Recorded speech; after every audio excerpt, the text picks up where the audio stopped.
भारत के मुख्य न्यायाधीश श्रीमान डी.वाई. चंद्रचूड़ जी, केंद्रीय कानून मंत्री मेरे साथी श्री अर्जुन राम मेघवाल जी,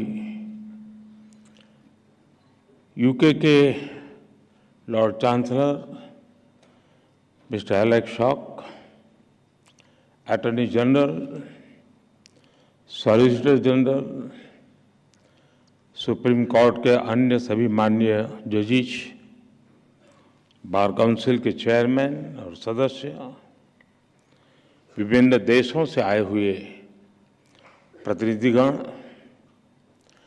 राज्यों से आए प्रतिनिधिगण, देवी और सज्जनों, दुनिया भर की लीगल फ्रेटर्निटी के दिग्गज लोगों को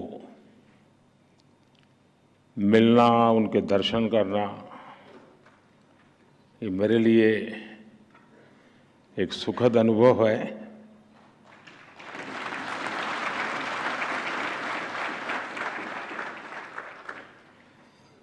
भारत के कोने कोने से यहाँ लोग आज उपस्थित हैं। इस कॉन्फ्रेंस के लिए लॉर्ड चांसलर ऑफ इंग्लैंड और बार एसोसिएशन ऑफ इंग्लैंड के डेलीगेट्स भी हमारे बीच हैं।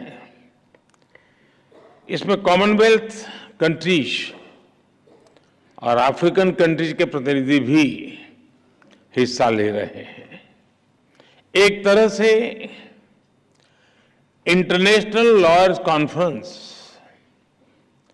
वसुधैव कुटुंबकम की भारत की भावना का प्रतीक बन गई है। इस कार्यक्रम में आए हुए सभी इंटरनेशनल गेस्ट का मैं भारत में हृदय से बहुत बहुत स्वागत करता हूं।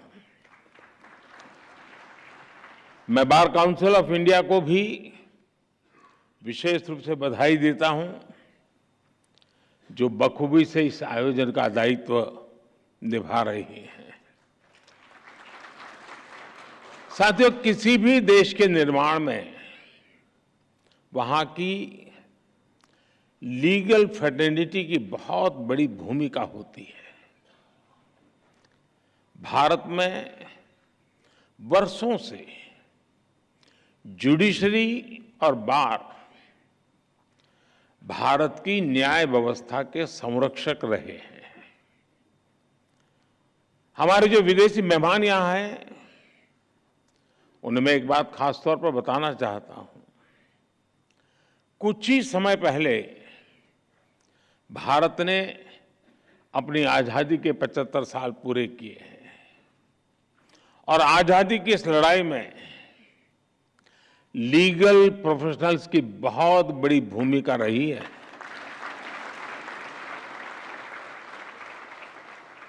आजादी की लड़ाई में अनेकों वकीलों ने चलती हुई वकालत छोड़ करके राष्ट्रीय आंदोलन का रास्ता चुना था। हमारे पूज्य राष्ट्रपिता महात्मा गांधी, हमारे संविधान के मुख्य शिल्पी बाबा साहब आम्बेडकर, देश के पहले राष्ट्रपति डॉक्टर राजेंद्र प्रसाद, देश के पहले प्रधानमंत्री पंडित जवाहरलाल नेहरू, देश के पहले गृह मंत्री सरदार वल्लभ भाई पटेल, आजादी के समय देश को दिशा देने वाले लोकमान्य तिलक हो, वीर सावरकर हो, ऐसे अनेक महान व्यक्तित्व भी वकील ही थे।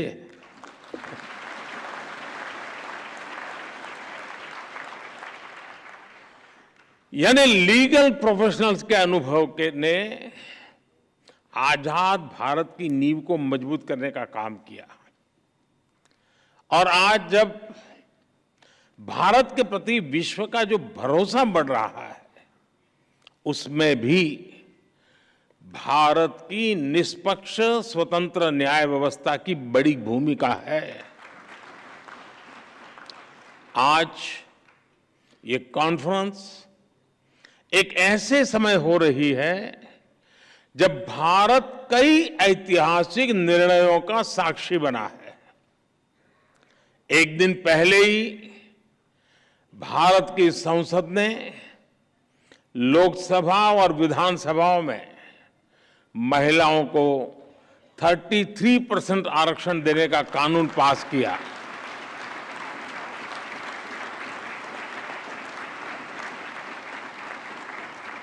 नारी शक्ति वंदन कानून भारत में विमेन लेड डेवलपमेंट की नई दिशा देगा, नई ऊर्जा देगा।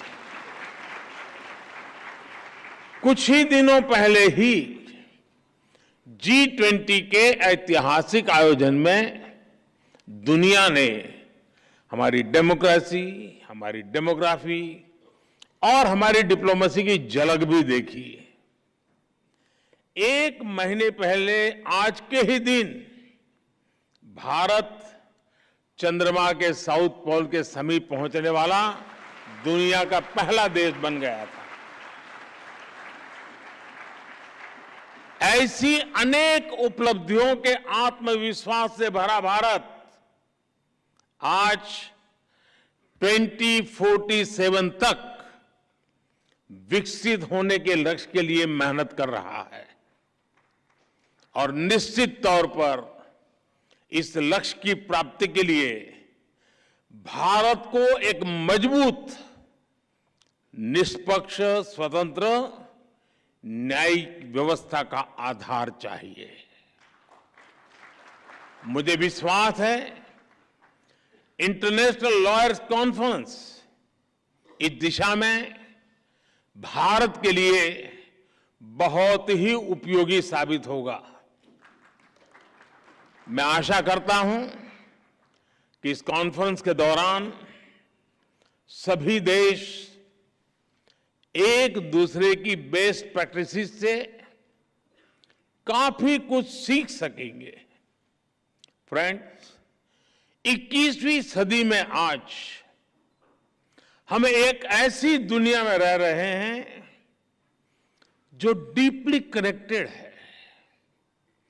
हर लीगल माइंड या इंस्टीट्यूशन अपने जुरिडिक्शन को लेकर बहुत सचेत है, लेकिन ऐसी कई ताकतें हैं जिनके खिलाफ हम लड़ रहे हैं।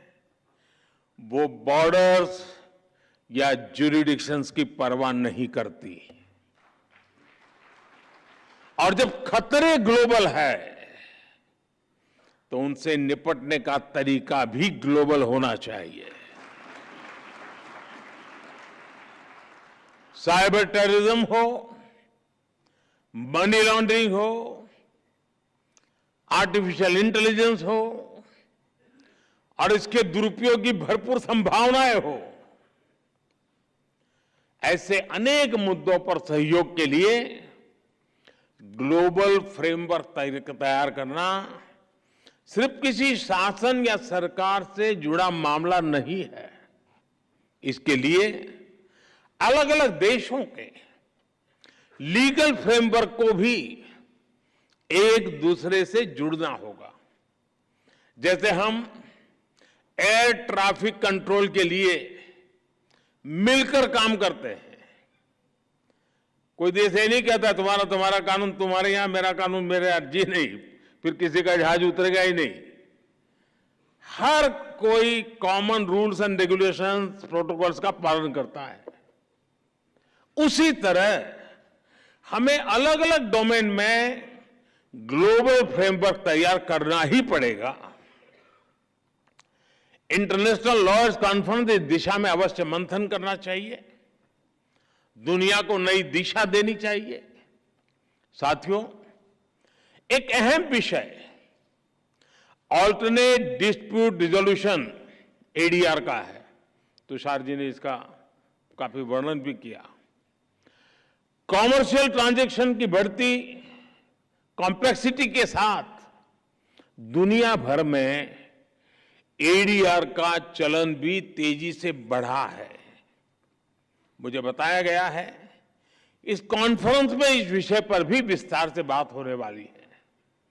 भारत में तो सदियों से पंचायत के जरिए विवादों के निपटारे की व्यवस्था रही है, हमारे संस्कार में रहा है।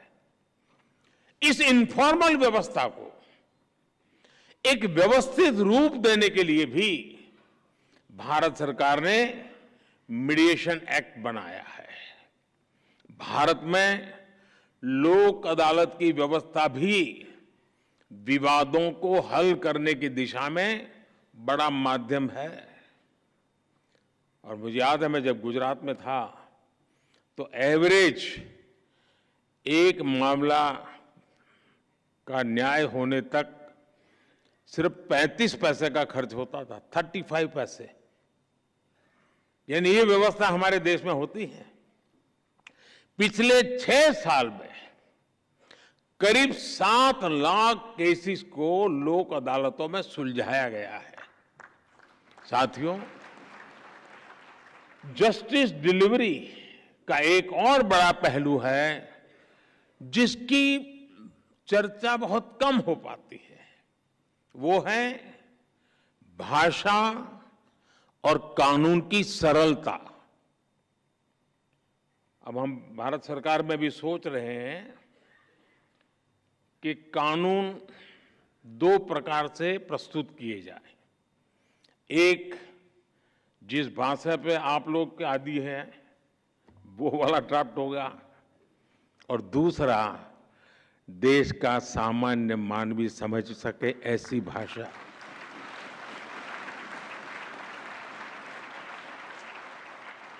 उसको कानून भी अपना लगना चाहिए। हम कोशिश कर रहे हैं, मुझे भी सिस्टम भी उसी ढांचे में पली बड़ी है तो उसको बाहर निकालते निकालते, लेकिन हो सकता है कि अभी मुझे काफी काम है, मेरे पास समय भी बहुत है, तो मैं करता रहूंगा।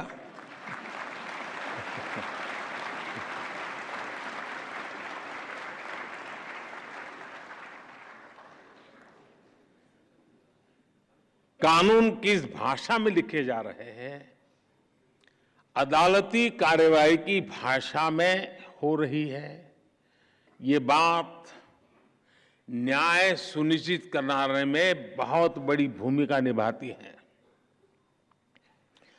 पहले किसी भी लॉ के ड्राफ्टिंग बहुत कॉम्प्लेक्स होती थी। सरकार के तौर पर अब हम भारत में नए कानून, जैसा मैंने आपको कहा, 2 प्रकार से, और जितना ज्यादा हम सरल बना सके और हो सके उतना भारतीय भाषाओं में उपलब्ध करा सके, उस दिशा में हम बहुत सिंसियरली प्रयास कर रहे हैं। डेटा प्रोटेक्शन लॉ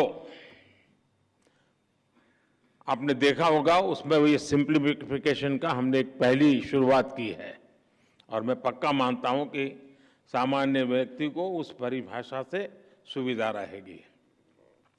भारत की न्याय व्यवस्था में मैं समझता हूं ये एक बहुत बड़ा परिवर्तन हुआ है, और मैं चंद्रचूड़ जी का पब्लिकली मैंने एक बार अभिनंदन किया था, क्योंकि उन्होंने कहा कि अब कोर्ट जजमेंट का ऑपरेटिव पार्ट जो लिटिगेंट है उसकी भाषा में हम उपलब्ध कराएंगे।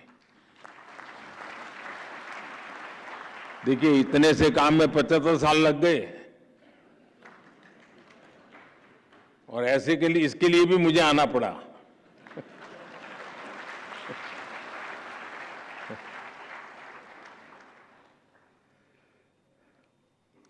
मैं भारत के सुप्रीम कोर्ट को इसके लिए बधाई दूंगा कि उसने अपने फैसलों को कई स्थानीय भाषाओं में भी अनुवाद करने की व्यवस्था की है। इससे भी भारत के सामान्य व्यक्ति को बहुत मदद मिलेगी। कोई पेशेंट हो ना, अगर डॉक्टर भी पेशेंट की भाषा में उसे बात करे तो आधी बीमारी यूं ही ठीक हो जाती है। बस यहां ये मामला बाकी है।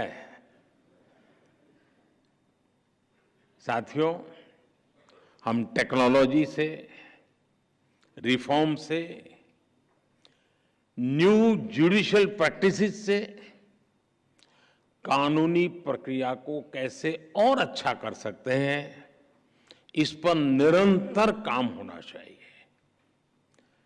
टेक्नोलॉजी एडवांसमेंट ने जुडिशरी सिस्टम के सामने बड़े एवेन्यूज बना दिए हैं। थोड़े से टेक्नोलॉजिकल एडवांसमेंट ने ही हमारे ट्रेड, इन्वेस्टमेंट और कॉमर्स सेक्टर को बहुत बड़ा बूम दिया है। ऐसे में लीगल प्रोफेशनल से जुड़े लोगों को भी इस टेक्नोलॉजिकल रिफॉर्म से ज्यादा जुड़ना होगा। मैं आशा करता हूं कि इंटरनेशनल लॉयर्स कॉन्फ्रेंस न्यायिक व्यवस्थाओं के प्रति पूरी दुनिया का विश्वास बढ़ाने में सहायक सिद्ध होगी। मैं इस आयोजन से जुड़े हर व्यक्ति को इस सफल कार्यक्रम के लिए अपनी ढेर सारी शुभकामनाएं देता हूं। बहुत बहुत धन्यवाद।